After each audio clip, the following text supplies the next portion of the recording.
Good day, everyone. Our lesson for today is the continuation for the lesson that I already delivered last meeting in dactyloscopy. The word dactyloscopy is derived from the Latin word dactyl, which means finger. Scopen is to examine or the practical application of the science of fingerprint. Dactylography is the scientific study of the fingerprint as a means of identifications. Okay, dactylomancy, it is the scientific study of the fingerprint for the purpose of personality interpretation. Dermatolographics is the science which deal with the study of the skin pattern. It is derived from the Greek word derma, which means skin, glype, which means crave. Polydactyl class, when we say polydactyl, it is a hand having more than the normal number of fingers. Just because the normal number of our finger is 10, if you have more than of that, that is what we so-called polydactyl. Basic principles of fingerprint. Number 1, we have principles of individuality. When we say principles of individuality, no two person having the same fingerprints. Okay, that is based on the statistic probability. Number 2 is principle of infallibility. That the fingerprints is a positive and reliable means of identification. It cannot be easily be forged. Principle number 3 is principles of constancy or permanency.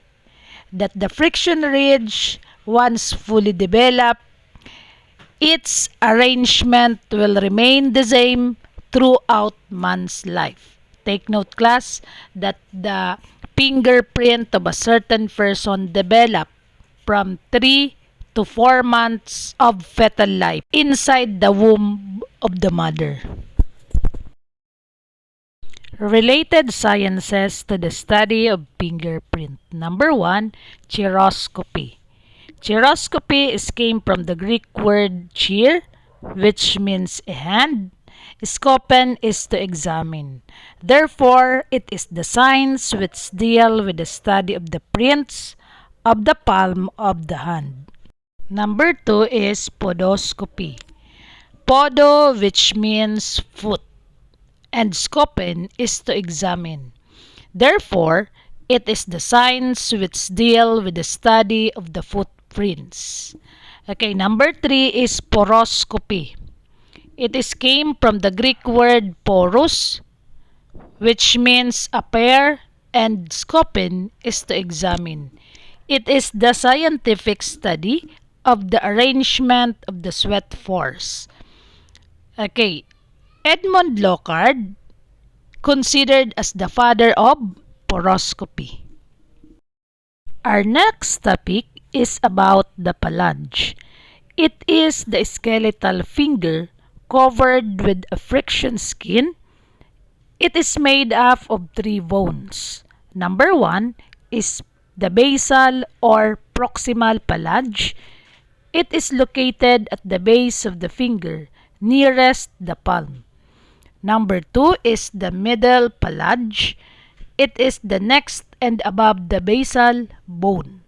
And number 3 is the terminal phalange, the particular bone covered with friction skin, having all the different types of fingerprints that is located near the tip of the finger. Wherein in this portion, class, you could identify the different ridges appearing on your finger. Our next topic is about the friction skin. When we say friction skin, it is an epidermal hairless skin found on the vertebral or lower surface of the hand and feet, covered with ridges and furrows. It is also called as the papillary skin. The components of the friction skin. Number one, we have the ridge surface. When we say ridge, it is the elevated or hill-like structure, the black lines with tiny white dots. Furrows, it is the depressed or canal-like structure, the white space between the ridges.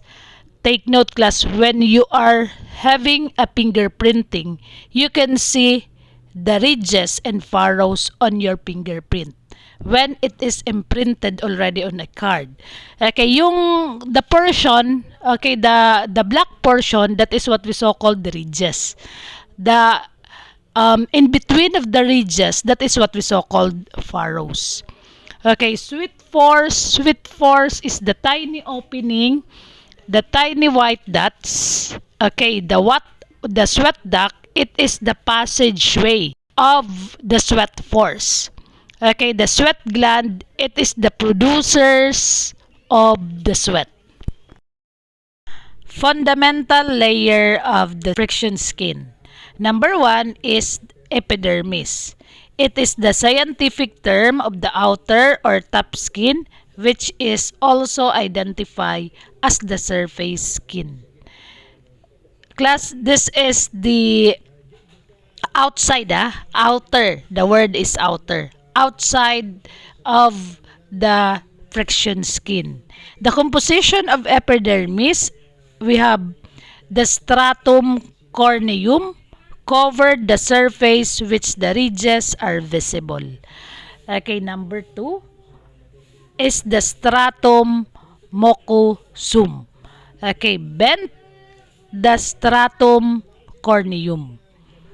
Okay, next is the dermis. The dermis is the deeper or true skin layer or the inner surface of the friction skin.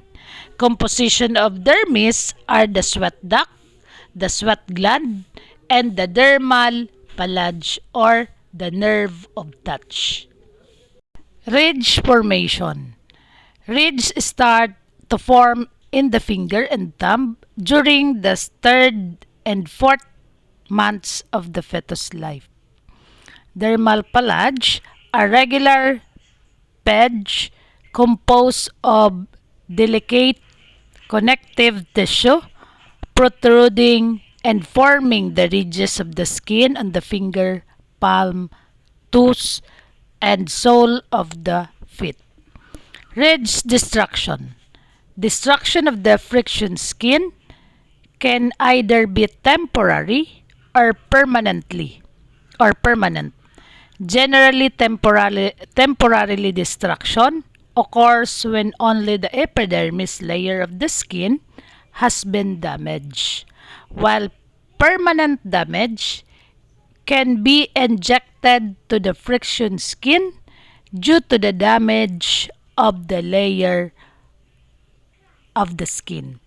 There must be only class a notification that your fingers must already been or permanently damaged. Thank you for your listening and prepare for our evaluation during face-to-face.